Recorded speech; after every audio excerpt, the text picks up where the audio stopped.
जय श्री कृष्णा। आइए सुनते हैं बैसाख माह में सुनी जाने वाली चौथ की कहानी। एक बुढ़िया माई थी, उसका ग्वालिया नाम का एक बेटा था। बुढ़िया माई अपने बेटे के लिए 12 महीने की 12 चौथ का व्रत करती थी। बेटा जंगल में गाय चराने जाता था, वहां से लकड़ियां काट कर लाता था और बाजार में बेचकर जो पैसे मिलते थे उससे माँ बेटे का गुजर बसर होता था। माँ उन लकड़ियों में से थोड़ी लकड़ी छिपा लेती थी, उसे बाजार में बेचकर जो पैसे मिलते थे उससे चौथ के दिन 1 पैसे का गुड़ 1 पैसे का घी लाती थी और चूरमा बनाती। चौथ माता और गणेश जी को निकालकर बाकी चूरमा बेटे के लिए रख देती थी और आप रूखी सूखी खा लेती। एक दिन पड़ोसन बेटे को भड़काने लगी कि बेटा तू तो जंगल में गाय चराने जाता है, इतनी मेहनत से लकड़ियां काट कर बेच कर पैसे लाता है और तेरी माँ तो हर चौथ के दिन चूरमा बनाकर खाती है।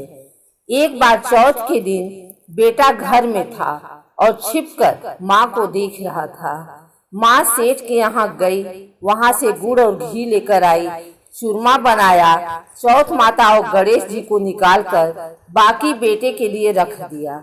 माँ को इस तरह चूरमा बनाते देख बेटा दूसरे दिन माँ से कहा, एक तो तू मुझे छोड़ दे, एक तो चौथ माता को छोड़ दे। माँ बोली, बेटा मैं यह व्रत तेरे लिए ही तो कर रही हूँ, तुझे छोड़ सकती हूँ, चौथ माता को नहीं।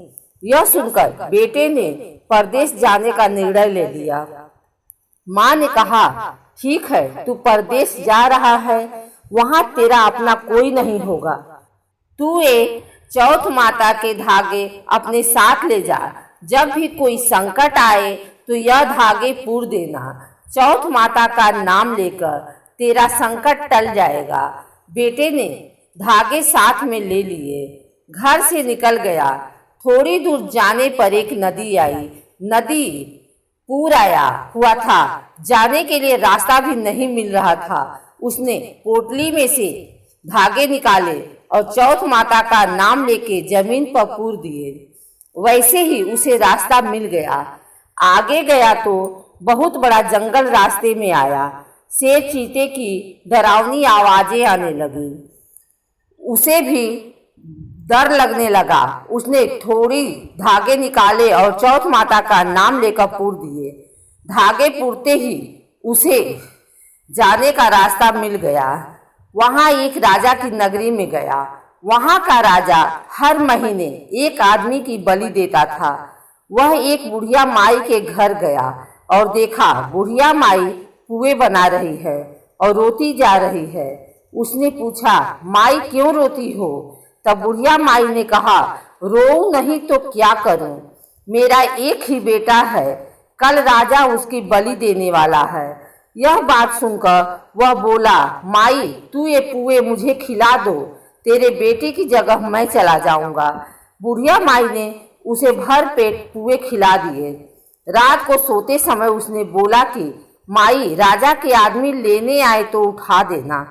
आधी रात के बाद राजा के सिपाही बुढ़िया माई के बेटे को लेने आए। तब बुढ़िया माई ने मन में सोचा, ये पराया पुत है, मर जाएगा तो अपने ऊपर दोष लगेगा। इतने में ही वह उठ गया और जाने लगा। बुढ़िया माई से बोला, मेरे ये सामान रख कर जा रहा हूँ, वापस आऊंगा तब ले लूंगा। बुढ़िया सोची, आज तक वहां से कौन वापस आया जो तू आएगा। वो राजा के सिपाही के साथ चला गया। वहां उसको आवे के अंदर बैठा दिया गया और आवा पकने के लिए आग लगा दी। तब उसने धागे पूर कर कहा, हे चौथ माता, अब तक तूने संकट टाले, वैसे ही ये भी संकट टाल देना। इतने में ही आवा पककर तैयार हो गया। 3 दिन बाद बच्चे आवे के पास खेल रहे थे। एक कंकर आवे के ऊपर जाकर लगा तो झन आवाज आई। यह आवाज सुनकर बच्चे जाकर राजा से बोले, आपका आवा पक गया है। यह बात सुनकर राजा को आश्चर्य हुआ। जो आवा 6 महीने में नहीं पकता वो 3 दिन में कैसे पक गया। राजा ने आवा देखने के लिए सिपाही भेजा। आवा पक गया था। वहां सोने चांदी के कलश हो गए थे। वह उन्हें उतारने लगे तो अंदर से आवाज आई, धीरे धीरे उतारो। राजा के सिपाही डर गए।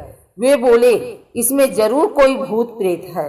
तब वह आदमी बोला, मैं वही आदमी हूँ जिसे आप अंदर बिठा कर गए थे। अंदर जाकर देखा तो लंबे लंबे ज्वारे उग रहे थे। पानी का कलश भरा हुआ था।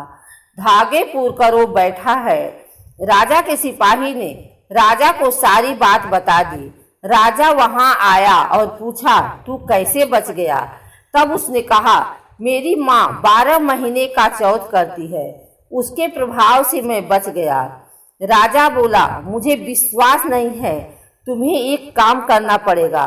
हम तुम्हारे हाथ पैर सांकली से बांध देंगे, फिर एक घोड़े पर तुम्हें बिठा देंगे और एक पैर में बैठ जाऊंगा। अगर तेरी सांकली कट के मुझे बंध जाए तो मानूंगा कि तेरी चौथ माता सच्ची है। दोनों घोड़े पर बैठ गए। तब वह धागे पुरकर बोला, हे चौथ माता, मेरी लाज रखना। इतने में सांकली खुलकर राजा को बंध गई। तब राजा को विश्वास हो गया कि चौथ माता सच्ची है। राजा ने अपनी बेटी का विवाह उसके साथ कर दिया। उसे वहां रहते काफी दिन हो गए। एक दिन उसकी भाभियां बोली, बेटी पेट में अची लगती है, घर में नहीं। तो राजा ने उसे अलग महल बनवा दिया। एक दिन वह शिकार खेल के आया। राजा की बेटी उसे खाना परोस रही थी कि उनका कंवर रोया। वो दौड़कर उसे देखने गई। वापस आई तो पति की आंख में आंसू देखकर बोली, क्या हुआ? तब उसने कहा, मेरी माँ ने भी मुझे ऐसी तरह पाला होगा। तो पत्नी ने उसे उसके गांव और माँ की खबर निकालने को कहा। उसकी माँ बहुत बूढ़ी हो गई थी, लकड़ी काटे नहीं जाती थी, तो गोबर के कंडे बनाकर बेचकर अपना गुजारा करती थी। जब पड़ोसन ने उसके बेटे को बहू और पोते के साथ आते देखा तो उसने कहा, मेरे नसीब में बेटे का सुख कहाँ। एक बेटा था, उसे भी घर से निकाल दिया, पर उसका मन नहीं माना। उसने झरोके से देखा तो सच में बेटा आ रहा था। बेटा बहू ने माँ के पैर पड़े और बोला कि मैं तो चौथ माता की कृपा से ही वापस आया हूँ। 13 नहीं तो 4 नहीं, 2 चौथ तो करनी ही चाहिए।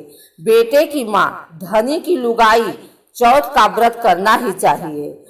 हे चौथ माता, जैसे बुढ़िया माई को उसके बेटे को दिया वैसे सबको देना। कहानी कहते सुनते, पुकारा भरते, अधूरी की पूरी कर दे, पूरी को परवान चढ़ा दो। नाम घटता दो नाम बढ़ता।